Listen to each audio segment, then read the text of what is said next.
Idol, sa post mong any questions dito sa FB, sa Meta, ano yung least favorite exercise mo?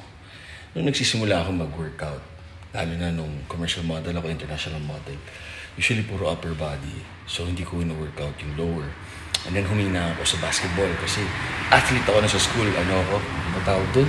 Yung ano ko? Athlete? Kaya tanda ko na nga. Siya nga naman. Athlete, ano ba tawag doon? Basta athlete ako, athlete's block. So, nung nagsimula ako mag-workout ng legs, lumakas ako sa basketball, lumaki yung upper body ko. Meaning, nag-release ng natural testosterone. So, ang secret, lalo na sa mga natty dyan na gustong magka-gains na nag-stagnant, work on your legs. Mas maraming muscles doon, mas malayo siya sa heart, therefore, mas high reps. So, tayo bababa ng 10 reps, o tayo tataas ng 25 reps. So, yun. So, yun lang. Least favorite. Ngayon, wala na ako least. Lahat ginagawa ko. Dati yung therapy sa tuhod ko ngayon, ginagawa ko na rin. Kailangan talaga eh. Tandaan na eh. Tama kayo, mali ako na si Rocker. Do or she. Happy guys.